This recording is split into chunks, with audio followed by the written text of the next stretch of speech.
Welcome to Pixarize's scene for Disorders of Genomic Imprinting, part of our playlist on chromosomal abnormalities. In this video, we'll be focusing on Prader-Willi and Angelman syndromes. Our quest to understand these disorders has brought us to SeaWorld. And don't worry, we're not going to discuss whether or not SeaWorld is morally bankrupt or not. There are plenty of resources out there to make us feel sufficiently bad about that. At Pixarize, we try to stick to exam prep, so let's dive in. The girl in this stunning red dress is celebrating her 15th birthday today. In the United States, we would say she's celebrating her quinceañera. In Latin America, we would say she herself is a quinceañera, since the word literally means 15-year-old girl. However, in both countries, we would agree that she's in the center of this image because in both of our imprinting disorders, the mutated allele lies on the 15th chromosome. And take a look at those flowers she's holding, chromosome-shaped daisies. Moving down the image, we can see that she's sitting on top of a sea turtle statue. She seems to have ignored the signs forbidding her from climbing on the statues, but we'll let it go. It's her quinceañera, after all. Mr. Turtle is there to remind us that in both disorders, there is significant developmental delay. Before we move on to our first imprinting disorder, let's review what imprinting is. Most genetic loci are made up of two active forms of an allele, one from mom and one from dad.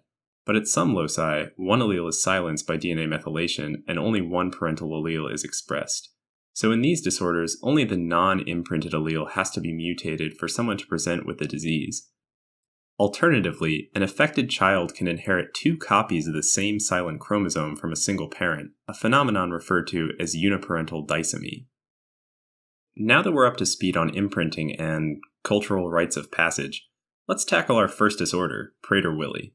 Take a look at that whale in the pool to the left. That's Willy from the movie Free Willy. He might have been in some other indie stuff too, but he's definitely known for Free Willy. Now look at the SeaWorld staff member zapping Willy with a prod. For the sake of my conscience, I'm going to assume that Willy actually likes being prodded and that the dude is helping out. In any case, Willy is being prodded. Prodding Willy. Prader-Willi. Voila. Watching from outside the pool, we see a female staff member with an intricate butterfly tattoo covering most of her back. Her imprinted tattoo, female gender, and questionable decision to remain silent while Willy keeps getting prodded are there to remind us that in Prader-Willi, it is the maternal allele that's imprinted or remaining silent, and the paternal allele that's mutated. However, uniparental disomy, which in this case means inheriting two copies of the maternal allele, is responsible for 25% of the cases. Let's explore the rest of this half of the image to pick up some of Prader-Willi's important clinical features. First, note that Willy is gorging himself on fish, strengthening my hope that the prodding doesn't really faze him too much, and helping us remember that patients with Prader-Willi display hyperphagia, which then leads to obesity. Next, the little buoys to Willy's left, being dwarfed by his impressive girth, remind us that patients present with hypogonadism. And finally, the limp fish in the hands of our staff member helps us recall that they also present with hypotonia, or floppy baby syndrome.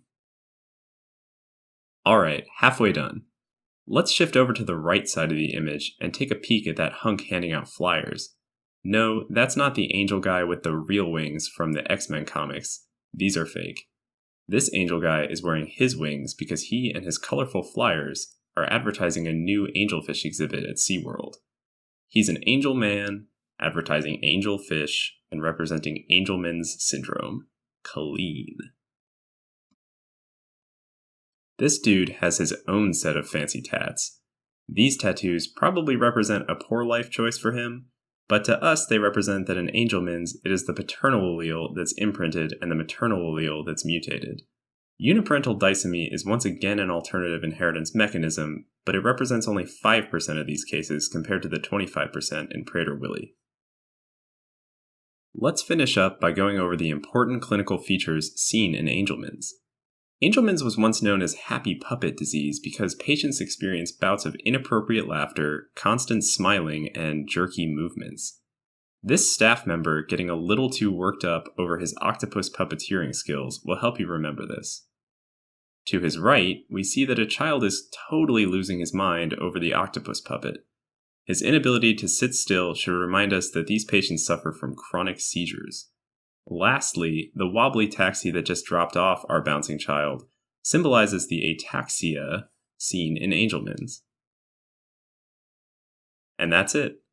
2 halves of an image, 2 awful tattoos, and 2 genomic imprinting disorders down. After you crush your Prader-Willi and Angelman questions on your boards, you can get back to the important stuff, like watching all the underrated entries in Willie the Whale's diverse oeuvre, for example. Thanks for watching.